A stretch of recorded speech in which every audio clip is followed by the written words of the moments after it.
Hello,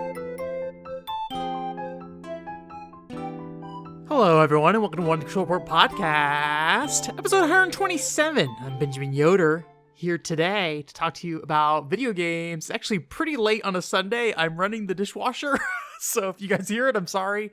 Hopefully, I can cut it out if it's too noisy. But anyways, video games. That is not something I've been doing much of.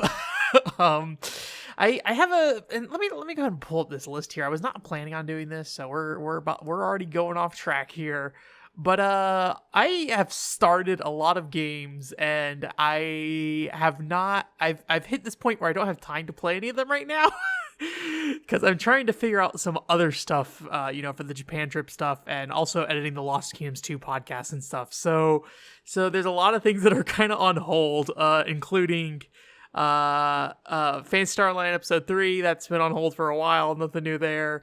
I technically started Chibi Robo Ziplash, and I wanted to finish it, but and before I did the Chibi Robo research piece, but I didn't get it finished by then, unfortunately. I'm still in the first world, so didn't even really start it. So I'm not really sure if I want to keep pursuing Chibi Robo Ziplash right now or not. And then I started up Gun Gun Pixies, which I talked about last week. I have not touched it since then. It's still technically playing 24 Tokyo, or 24th Ward of Tokyo, I think is what it's called, or something like that. But 24 Tokyo is the easy thing to read English-wise. We Play Motion, and then I've been streaming Gun Valkyrie. And then so I added another thing on top of that.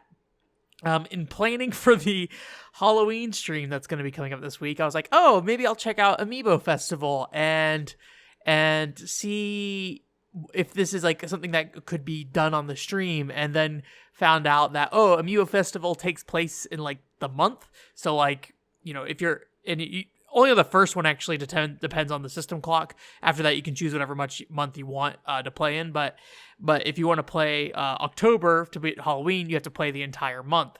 And Halloween just happens to be on October 31st. And an entire game of Amiibo Festival takes an hour and a half. So unless things go real bad on stream and I have a excessive amount of time left, I doubt we're going to play any Amiibo Festival during the Halloween stream. But I have been playing Amiibo Festival because it's a weird thing. Like, I don't know. It's barely a game. But it's relaxing because of that in some ways. I mean, Animal Crossing has a very relaxing style in general. But yeah, it's like there's barely any changes between each of the months, like as far as I can tell so far. And things have been slowly unlocking for me otherwise, but there's basically just like the same board that doesn't seem to change between seasons. And each board has like, well, you have visual changes that happen between seasons, but like the layout of the board doesn't really change. And then you just have like different events that happen throughout the year, and a lot of them don't change that much. Like in true Animal Crossing fashion, you kind of have like one or two special events a month. Maybe one is probably more accurate. And then you kind of have like these little events that happen throughout. So every Sunday, the stock market opens where you can, buy and sell turnips, which is essentially like a gambling system where you buy them at a certain price and then try to sell them at a higher price. In the case of, what's it called? What is this video game called? Amiibo Festival. The price of the turnips depends on what square you're on, so you can kind of, and if you don't know, Amiibo Festival is kind of like this Mario Party thing. I should explain this earlier. It's like a Mario Party thing where you roll dice to go around this board, and the whole point is to collect 4 stamps around the map well, that's kind of the main goal per se, but the real goal is to get happy points, and whoever has the most happiness at the end is the winner, basically. Anyway, so you have these like individual, or you have like the weekly events. So you have, Red coming in, and he doesn't sell you furniture because there's no housing in this game, but he'll sell you like cards that give you certain dice rolls or other power-ups. And then you have like the fortune teller, who basically will give you either bad or good fortune, and then it's dependent on like the dice roll. So if somebody rolls a 4 that entire week and you got like a good 4 fortune, you'll get like free money or happy points that week based off the card you got. And the same thing, if you get a bad fortune, it'll be the opposite. So every time somebody rolls a 4, it's like taking stuff away from you. You're like, So yeah, it's a weird little thing, and there's not a lot to it so far. But it's surprisingly relaxing. I just have been putting it on whenever, like, I'm folding laundry or something, or I'll probably put it on while I edit this podcast, to be honest. And well, I don't know. We'll see. It depends on how long this podcast is, but it's just like a super easy thing to just put on and roll, and just kind of leave it on in the background, because there's no real penalty to losing. It just depends on how many happy points you get. The whole thing, being called Amiibo Festival, the whole thing's based around amiibos. So I'm using Tom Nook right now, and it will save the progress of that character on the amiibo. So I'm unlocking different outfits and stuff for Tom Nook. One disappointing thing is that, and heads up, if you don't have an Animal Crossing amiibo figure, not the cards, you literally cannot play Amiibo Festival. It will not let you get past the start screen without an amiibo. But yeah, you can't play any of the, as far as I can tell, and if you're playing single player, you can't play any of the villagers, which is sad, because like, I feel like the Animal Crossing villagers like an iconic character, and like, I don't know, like, it would have been cool to like be able to like customize your villager, switch on different clothes, do different hairstyles, but instead you just get like girl 1 through 4 and boy 1 through 4, and some of them are cute. Like the girl 1 is the same girl that appears in Mario Kart 8, and I like that girl 1 design a lot. It's like the pink hair girl with like the little ponytail. I enjoy that character design, but in the case of, playing alone, basically the NPC, or the computer players all play villagers. And then if you play multiplayer and other players don't have an amiibo, they also play villagers. Although I think you're literally at a disadvantage, because when you roll dice with an amiibo, you get happy points, I think. So you get +1 happy point every turn. Where I think if you're playing a villager, you literally get no happy points per turn. So you're already at a disadvantage if you don't have an amiibo. But yeah, and then the amiibo cards basically seem to change like the characters that are on the map, but I don't really know what effect that has, because the game only comes with 3 amiibo cards, and those 3 characters I think are already on the map when you start the game. So unless I go to my way to get more amiibo cards, I'm guessing not a lot changes. I don't know, maybe I'll buy a pack and just see what happens. But yeah, it's a weird little thing, and there being 12 months in the year, there's 12 different set of events you can play. So I've done August, September, October, January, I think, and I think I did December as well. I can't remember for sure. We might do some more stuff with it in the future. It's not really, because it's an hour and 15 minutes, it's not really something you can do in a quick play, unless I choose a month where it's like, the front part of the quick play is front loaded. So maybe we'll do like a full stream of it, and then I'll do it. Maybe like for a Thanksgiving stream, I'll play through the entirety of Amiibo Festival November, get the turkey, because I have not played November yet. So I don't know. We'll see. We shall see. But that's really it for what I've been playing, unfortunately. I really need to, start knocking out some of these titles. Gun Valkyrie, you can go watch that. The jetpack is still really hard to control. But oh man, there's some weird stuff in that last stream. Particularly this one level with like this very, I don't know how to explain the track. It just doesn't fit the game at all. And there's like these mumbled voices in the background. It's actually pretty neat. It reminds me a little bit of like Eternal Darkness in some ways, where you have like the little scripts by Maximilian, I think he is, and he like is writing on the description of the monsters and like, talking about how disgusting they are and everything and how they disturb him. It kind of feels like that in some ways, but in the game itself, it's hard to actually understand. But somebody actually ripped all those voice files out of the game because they're not baked into the song. They just play randomly, it sounds like. And so you can hear them clearly online. So maybe I'll link a couple of those down in there, or down in the description, so you can hear that if you want. In terms of news this week, just some little tiny hits there and there. Nothing really I have a ton to say about. Love Plus Every is coming out in October 31st, so thankfully we are out of Love Plus Hell. Development Hell, I guess I should say. I guess we're joining Love Plus Hell. I really don't know if it's, like, I had a friend ask me, he's like, do you think it'll get localized? Because in my mind, Love Plus will never get localized, but it makes a good point that, like, this kind of genre is more popular in the West now. So will Love Plus get localized? And I really don't know. My gut says no. I really don't. I'm trying to think if Konami has really pushed any of that stuff out here, but they haven't really yet. So I don't know. I won't be super surprised if it does, but I won't be super surprised if it doesn't. If I were to bet, I would probably say it doesn't come out here. But I'd be excited to see it release in the US. But unfortunately, I still haven't even finished Love Plus the original, so I need to work on that. That's something I gotta sit down and find time to commit to at some point, because I'm like in this in between period where I don't have anything super planned out yet, and I haven't really committed to a game long term. I'm kind of like pecking around at a bunch of games. It's very tempting to think of other things I should be doing. So it's kind of a hectic time to really commit to something like Love Plus, especially since I think I really need a plan when coming to Love Plus, because the reality is that when playing the game in real time, my personal lifestyle as a grown ass adult man does not fit the lifestyle of a 16-year-old girl going to high school and trying to date them. I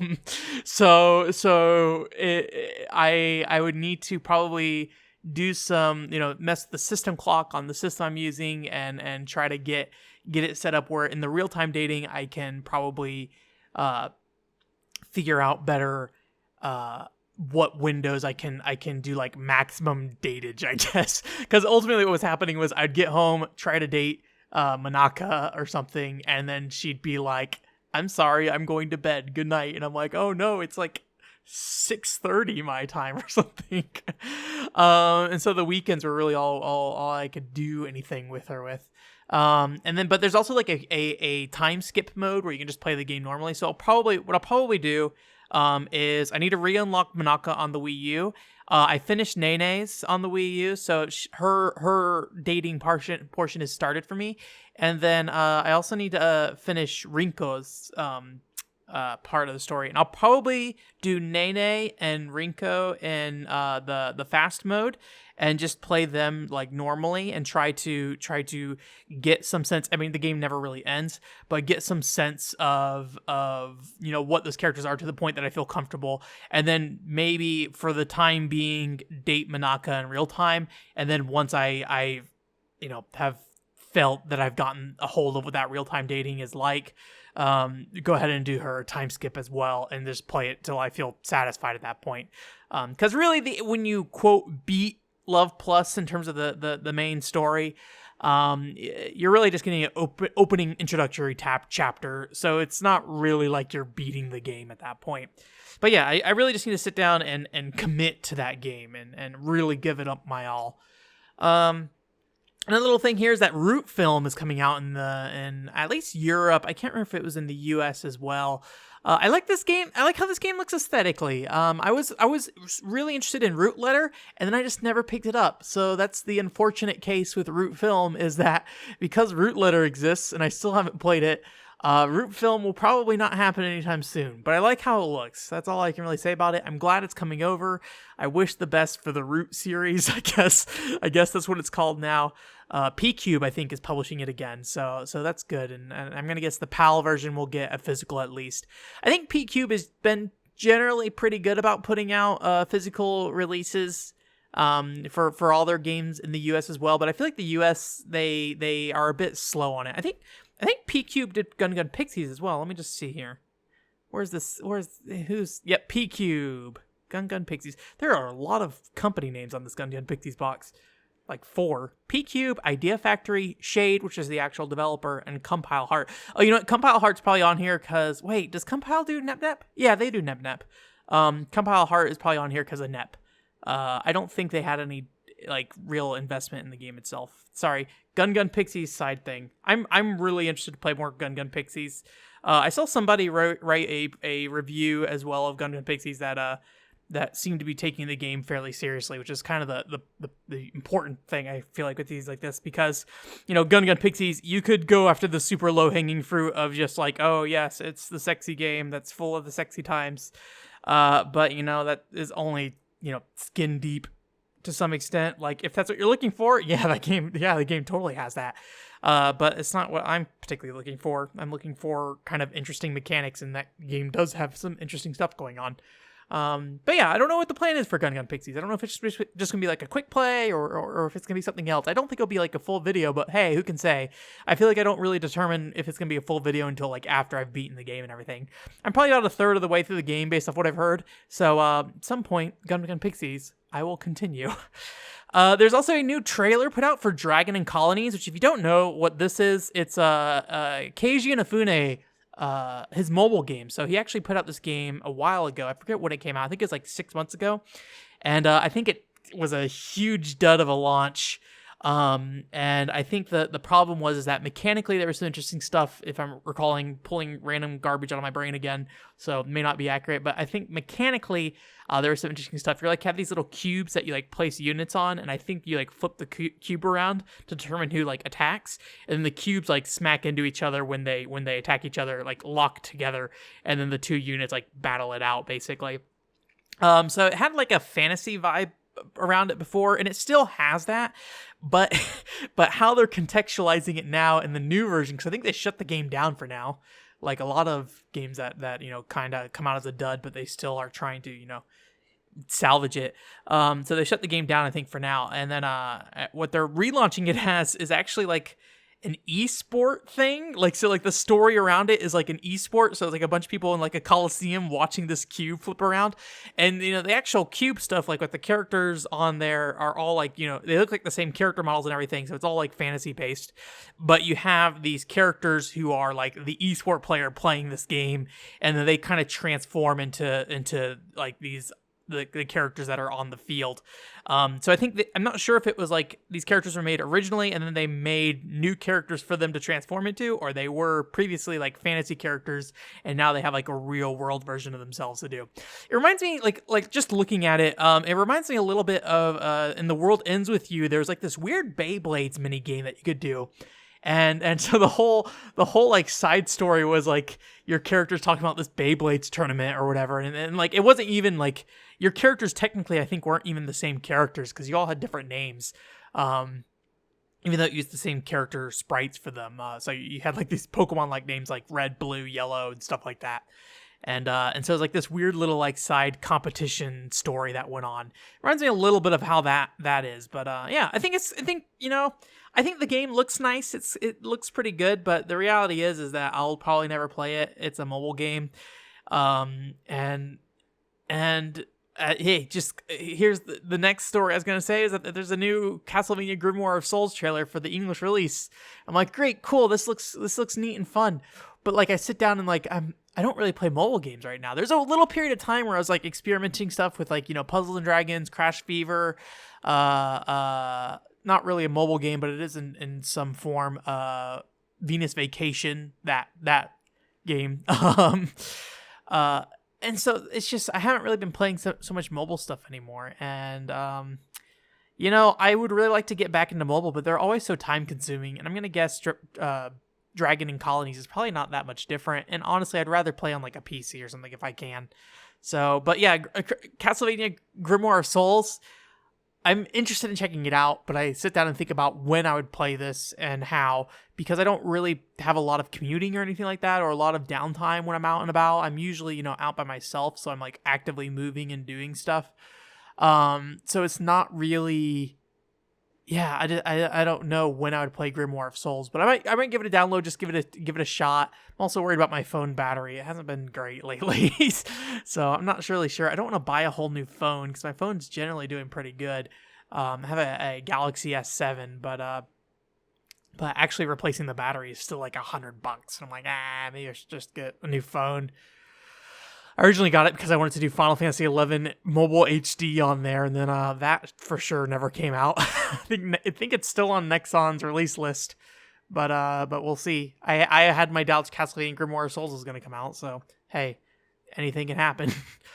But yeah, mobile games. I would love to spend more time with them, but I just I don't think I will, unfortunately. I'll keep trying. I only got a limited amount of time though. If I start making money from doing video game covers, then I can maybe spend more time on that stuff. But right now, I gotta choose my time carefully, and by carefully, I mean playing Amiibo Festival, the most non-video game ever. I'm definitely only going to spend 15 hours doing that because, again, hour and 15 minutes per game and 12 months a year.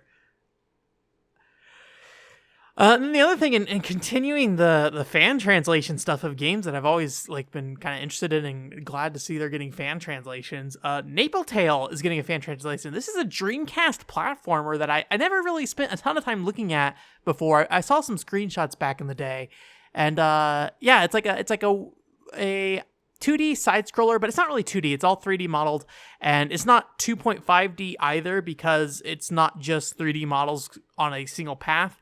You have like a range of area you can kind of move around. So if you can think of like beat 'em ups, like, you know, the Dungeons and Dragons and games where you can kind of like move up and down the field in addition to left and right, it's a lot like that. So you're like on a path. Maybe Crash Bandicoot would be a good example as well. I haven't played that much Crash Bandicoot to say if that's how it plays really though. I really only know like the first level of Crash Bandicoot, and like all of that I can remember is just like running away, like towards the back of the screen.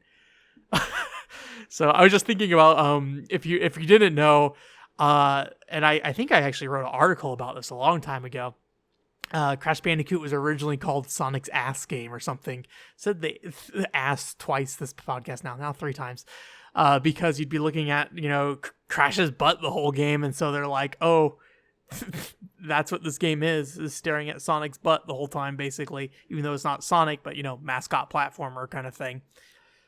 But yeah, Napple Tale, anyways, back to Napple Tale. So that's getting a fan translation. It's a very cute game, and I've always really wanted to check it out. I haven't checked to see what the pricing is like these days. I think even back in the day, it was not particularly a cheap Dreamcast game.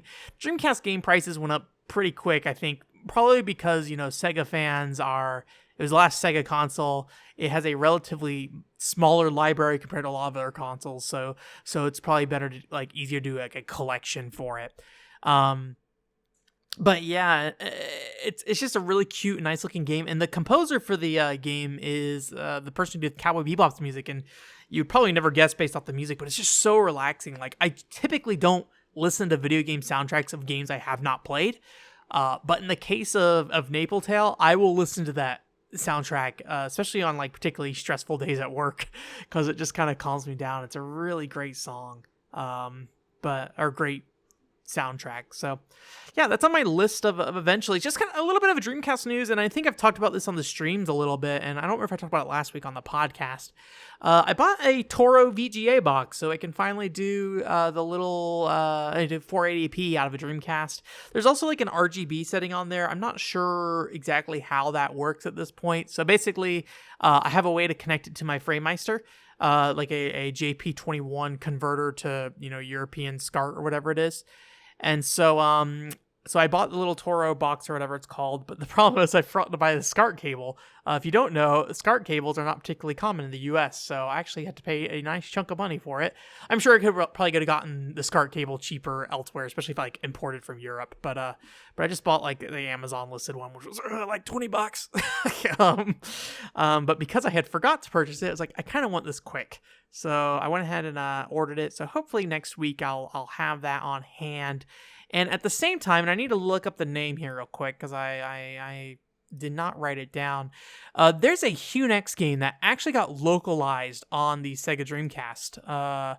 And it's listed on their website as a game they developed, but I can't actually find their names on the packaging or anything at this point. And I couldn't find the credits online, so I couldn't verify if they have anything listed in there. But the game is Industrial Spy Operation Espionage. Yeah, Industrial Spy Operation Espionage for the Sega Dreamcast. And I think the Japanese name is SP-on-age. So Espionage. I think that's what the name is. But yeah, it's like a 3D kind of like puzzle game where you have characters that kind of run around. It's if you've seen the Aconcagua video, it somewhat looks like that a little bit, but more of a spy kind of vibe to it. So we'll probably take a look at that here. I'm kind of accruing a small little thing of recent game pickups. So once I've got time to really sit down and explore those, then I'll probably do some posts. And now that I have this VGA box, we might do some like Dreamcast test stream or something like that, just to kind of see how easy it is to switch between these different modes and stuff in real time on stream. So I don't have a ton of Dreamcast games, but I have a reasonable number. I need to also see how you force games to boot in 480p, because I think a lot of games don't support 480p, like similar to the GameCube. A lot of games don't technically support 480p, but if you tell it to do 480p, it's like fine. It's like, yeah, sure, whatever. If you don't know, 480i, which is like interlace signal for old video game consoles, doesn't necessarily play nice with most TVs. And at this point, with a lot of 480i games, I just go ahead and bump it up to 480p. You know, if I'm doing it in the video or something like that, like recording actual content, I will definitely let you guys know that I'm bumping the resolution up. But yeah, it's just, especially on the GameCube with like Bob deinterlacing with my HDMI adapter, it's not pleasant to look at, and I'd rather just do a clean progressive image and call it a day. So yeah, that's it for this week. Thanks for coming. OneControlReport.com is the website. I think I mentioned it last week, but the Chibi Robo, what happened to the developers of Chibi Robo skip video is up on YouTube and the website. Actually sent it over to Nintendo Life, and they picked it up. And unfortunately, some of the information that was written down in the post was wrong. But I didn't notice it till like 24 hours later, and people had already picked up the story, and I was like, god dang it. So if you go out there and you look at a bunch of posts about my Chibi Robo thing, you'll see some of the dates are not correct on the post. So, you know, if you want, watch the video. That should have all the accurate information. If there's something wrong, let me know. I'll definitely try to see if I can patch that up in some way on the video side. Can't do much about the Nintendo Life post at this point. And then, so I think Go Nintendo picked it up as well, and it seemed to spread around a little bit. So yeah, Chibi Robo, show it some love. There's a great community out there. I was actually very surprised how active the Skip and Chibi Robo community was on Twitter. It was pretty interesting to see. I joined the Chibi Robo Discord recently, and it's going all the time, actually, surprisingly. It's a lot more active than I thought it would be. And then, so I'm going to guess next week, and this may move, and if it does move, it's not a big deal. I'll just show up next week and be like, yay, hey, it's me, Ben. But I think the Lost Kingdoms 2 podcast should go up next week, so you should see that coming up here. I think the plan is at this point is just to replace a weekly episode, so you won't get me next week just talking to myself. You'll get me talking to other people about a video game that I thought was pretty all right, Lost Kingdoms 2, and then also Lost Kingdoms 1, which I think is actually a really good game. So yeah, that's going to be up next week. In terms of quick plays and stuff, I have some things I can start looking at, but I haven't really set down a timeline yet. I'm also still planning the Japan stuff and working on that content, so that might delay me like getting quick plays up and running again pretty quickly. There's one thing in mind. I think We Play Motion might end up being a quick play if I can make it work out pretty quickly, but we'll see. I'm not sure how much more I need to do in that game in terms of content until I feel good. I kind of wonder if I should do the multiplayer as well, but you know, it's probably not a huge deal. So, and then in terms of the next video, like the next primary piece of content, still looking at some options. I think until I figure out, like, get all this Japan trip pre-content done and scheduled, I don't think I'm going to think too much about it. The Lost Kingdoms 2 podcast is also a big like barrier in terms of me thinking about what was next.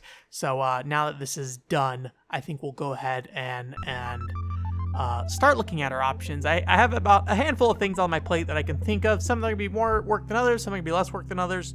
So hopefully I can get something to you guys before the end of the year. I would love to get two things to you guys before the end of the year, but timeline wise, I don't think it's going to work out. But you know, I'll try my best to get you everything I can. And I'm also doing a Halloween stream on Thursday at 7 o'clock. So we're going to play like some random stuff like Sonic Adventure and Pen Triathlon and stuff like that. So festive-y Halloween kind of content. But yeah, that's going to be it. Thanks for coming. OneControlReport.com is the website, and I hope you have a great week. Bye.